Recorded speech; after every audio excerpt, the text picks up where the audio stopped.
guys, good morning. Good morning, good morning, good morning, good morning guys.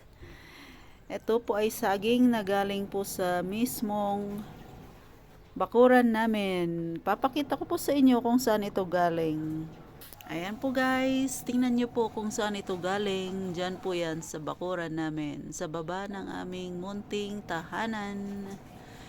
Ayan guys, kung nakikita nyo po yan, meron pong isang natira dyan sa baba. Ayan. Okay, yan po. Ito po yung puno niya. Kung nakikita nyo po yung isa dyan, yan, hindi pa po yan na nakukuha. Yan po yung isa. Dito ko po yan kinuha. Kinuha po ng asawa ko. So, yan po yung puno niya. Nung nakaraang Sabado. Nung 2 days ago. So, itinago po ng asawa ko yan sa may plastic. Nilagyan po niya ng carton sa ilalim and then tinakpan po niya ng plastic. Kaya madali siyang nahinog. After 2 days, ganito na po yung itsura niya. Meron pa pong hindi na hihinog dito. So, kailangan po niyang tanggalin sa plastic kasi pag naka-plastic po yan, magsabay-sabay yan silang mahinog at ma-overripe. Kaya po yan inilabas para unti-unti siyang dahan-dahan pong mahinog. Unless na gusto nyo po siyang pagsabay-sabayin na kainin or i-dispose, pwede nyong hayaan muna doon sa plastic na lalagyan para mahinog sila ng sabay-sabay. Pero kung gusto nyo po siyang unti-untihin na kainin, tanggalin nyo na po siya doon para hindi mahinog kaagad. Ayan. So, for consumption, for family consumption, pwede na po yung ganito. At least habang naubos yung iba, hindi pa ma-overripe ang iba. Pero kung gusto nyo yung pambenta na sabay-sabay mahinog, actually pwede rin na itong ibenta. And by the time na paubos na, fully ripen na po siya. Actually pwede na po itong makain. Ayan, so ang gagawin po natin ngayon ay tatanggalin po natin yung dito para po kung hindi natin, kasi hindi ko po maubos ito, hindi po namin ito makain lahat. So tatanggalin po natin dito ito sa kanyang tangkay at baka maibigay, i-share natin sa katrabaho ng asawa ko. Ayan, may munti kaming kuting. Hello kuting, cuting. Ayan. So, wait guys. So, yan guys. Tanggalin po natin siya dito sa banda dito. Lagyan muna natin siya ng carton sa ilalim para hindi tutulo yung katas sa table natin. At magmamansya po ito. Tapos, syempre, yung bolo. So, madali lang po yan. Gaganunin lang natin.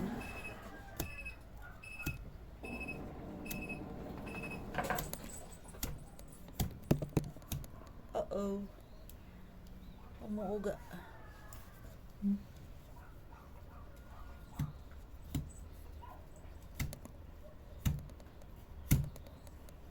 Uh-oh.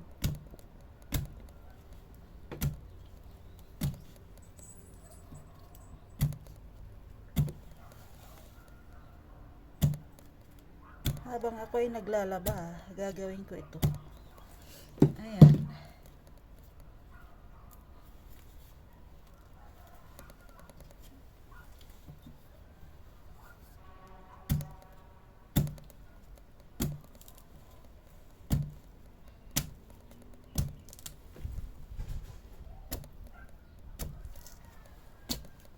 Ayan guys.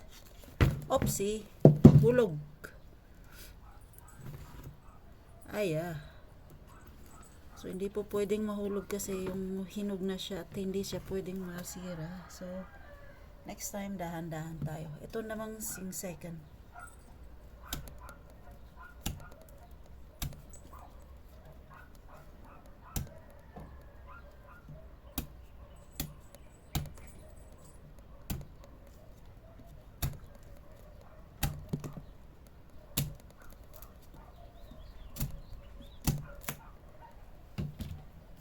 Ayan guys, dahan-dahanin natin para hindi siya mahulog.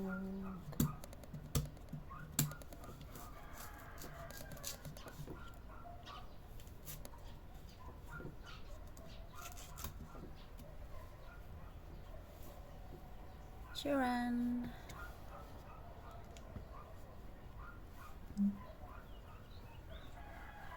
Oh, diba guys? Medyo may stain siya kasi this is organic. Natural po ito na hinog. Wala pong chemical ito, walang kalboro. Yung pampahinog na nilalagay, hindi po ganun. Wala po tayong ganun.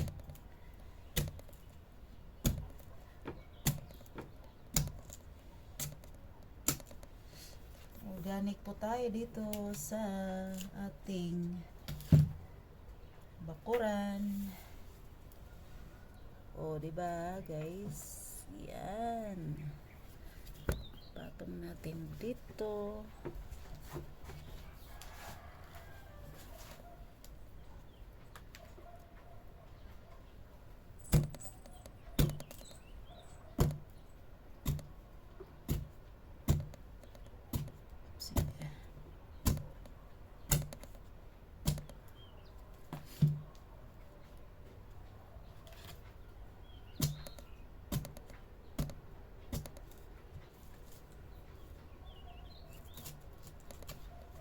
There was a cross made for the Son of God. Ayan, ito, mas maganda ito. More beautiful.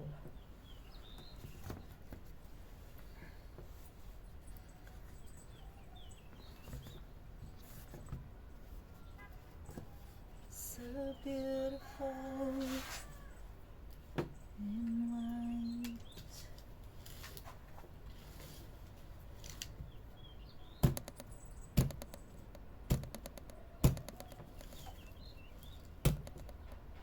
Oopsie,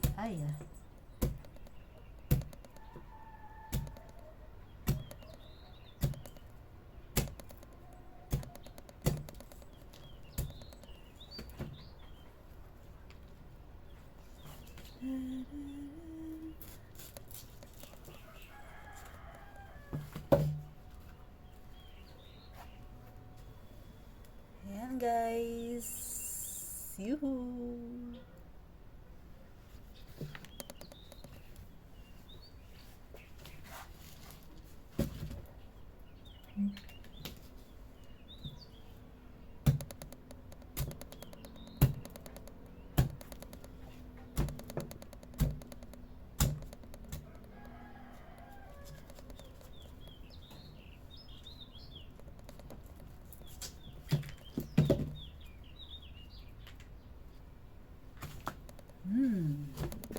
Very good.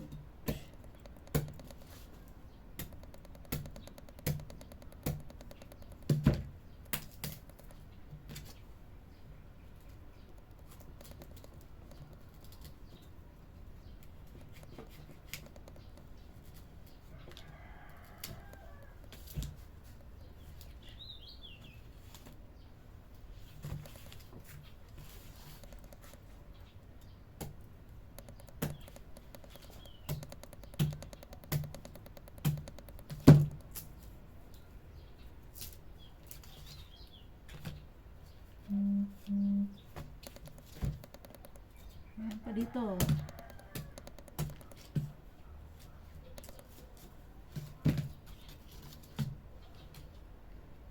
Yun.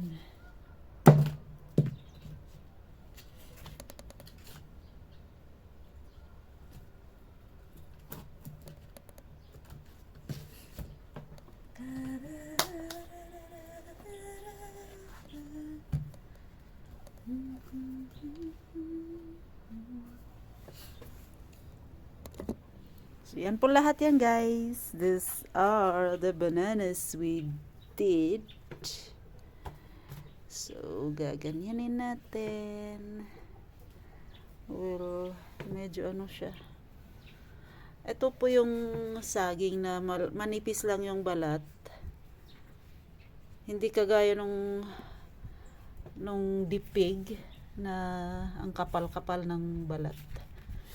Ito manipis lang ang balat nito. Try natin. Try natin yung nahulog kanina. Ito oh.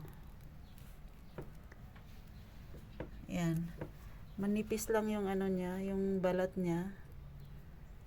Tapos matamis ito. Matamis itong saging na ito. Pwede rin itong gawing banana Q actually. Tingnan nyo oh. Maliit lang siya pero manipis yung balat niya. Di ako kakain sana ng saging kasi umaga pa. Ayokong kumain ng saging ng maaga. So papakita ko lang sa inyo kung gaano kanipis yung balat. At malambot siya. Mamaya ko ito kainin kasi ayokong kumain ng saging sa umaga. Hindi kasi ako pala kain ng saging pag hindi ko modo na kumain kasi ewan ko ba sa tiyan ko, medyo siya. Pag naman bread, okay lang.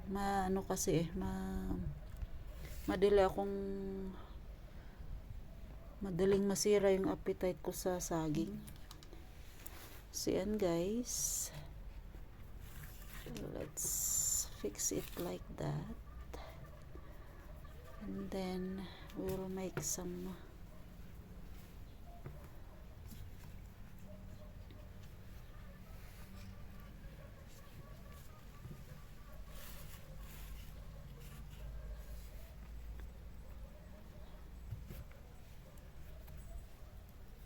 ganon.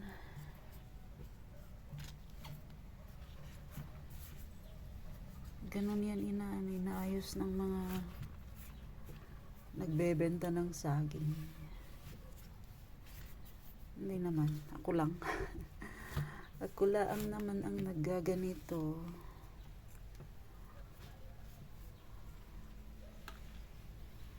Hindi, dapat ganito yan.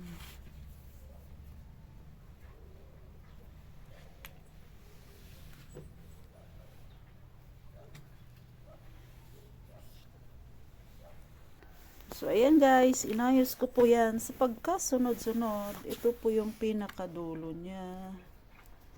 Ayan. Kaya hindi pa siya hinog. So, from the bottom to the top. Ayan. Pero ito po yung pinakauna na nahulog. Ayan oh, nahuhulog na yung iba kasi hinog na yan. Tsaka malambot siya pag once na nahinog na, malambot na, madali na lang siyang pitasin. Ayan. So, ilagay natin dito. Ito na yung nahulog. Patong na lang natin. Ito yung binalatan ko kanina na hinog na. Kakainin ko ito mamaya. Ayan. So, yan po. Ito po yung guys, yung tangkay niya. Ilalagay po natin ito sa compost pit natin. Yan. So, liligpit na tayo. Putulin ko po ito guys kasi gusto ko siyang ilagay sa compost pit natin para hindi siya masyadong mahaba. Saka madali siyang ma-decompose. Kasi maliit lang yung hinukay ko na compost pit. Kaya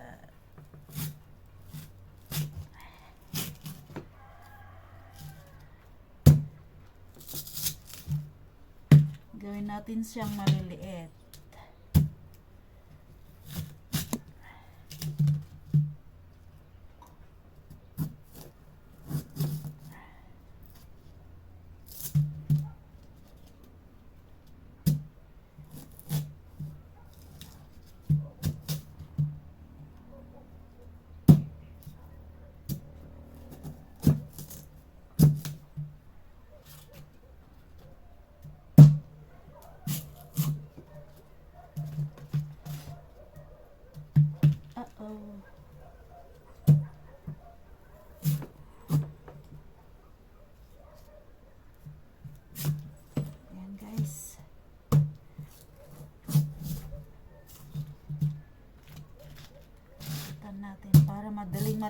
compost po yung ano, yung ganito.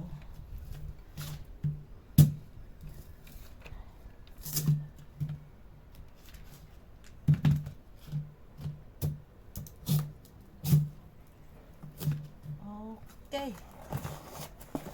So, lalagay natin sa ating compost pit na hindi naman pit siya. Ano lang, hinukay ko lang na hindi siya malalim. Okay.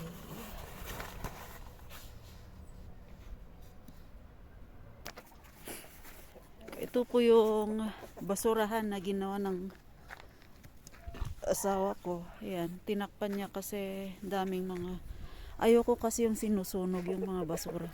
So ito po yung hinukay ko na maliit na compost area ko, na nilagay ko yung mga kamote na pinagtalbusan namin. Hopefully na natutubo ito, magkakaugat ang mga ito. Kaya pag nilalagyan ko po ito ng mga yung pinaglabahan ko na tubig.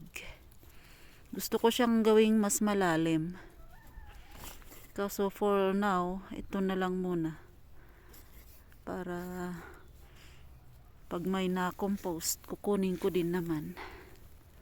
At papalitan natin kung may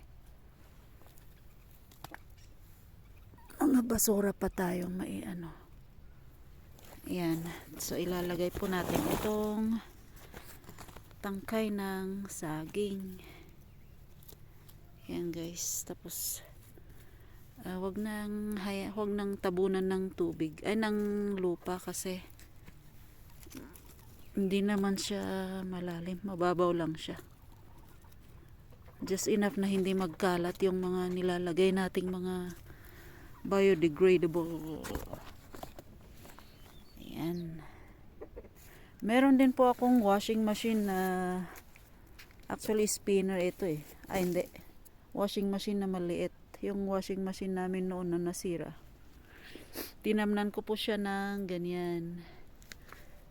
Nung last po ako na umuwi, I think 2018. Ay hindi. Last July. Ayan, nilagyan po ng lupa. Tapos tinusukan ko lamang po ng gaganito na mga ganito lang na dragon fruit. At ito na po siya ngayon. Medyo malaki. Na po. Nagsanga na yung ating dragon fruit. Ayan guys. So, ito po yata yung pinaka puno na tinusok ko. Ito. Tapos ito. Dalawa lang. Actually, mas lalagyan ko ito ng isa pa. Tutusok ako ng isa. Siguro kukunin ko ito or yung isa dito. Tapos gusto ko pong linisin yung mga damo dyan. Tapos tatamnan na po natin ng mais. Tsaka yung bakod na yun, lilinisin ko din po yan. Magtatanim po ako ng dragon fruit. So yun po sana ang gagawin natin ngayong araw. Pagkatapos po nating maglaba. So yan po guys. And then yung sa taas, hindi po amin yon, pero gusto ko po siyang linisin. At tatamnan po natin ng mga legumes. Meron po akong seed na kinuha sa amin sa bayan. Titingnan natin kung paano natin malinisan yon. Ito din po sana. Kasi noon po, nalinisan na ito pero napabayaan. So gusto ko pong linisin itong mga damo na ito. Actually useful po yan, mga yan, yung stick na pang ng mga beans. Tsaka linisin natin yan, tatamnan siguro natin. Even yung mga ganun, yung banda doon. Dapat malinisan yon para medyo maliwanag, kasi pagka ganitong summer, madami pong ewan ko, parang sinasadya na magkaroon ng sunog. So mas safe po na malinisan po yung paligid ng bahay para po iwas sunog kung sakali may magkakaroon ng accidental fire, ay maiwasan po natin ang sunog sa bahay. So yun po guys ang parang project ko ngayon. Hindi ko po magawa ngayong araw na ito kaagad, pero unti-untihin natin habang wala po tayong trabaho na gagawin or pupuntahan. So yan guys ang gagawin natin. So stick with me and have a good day. Thank you po sa panonood.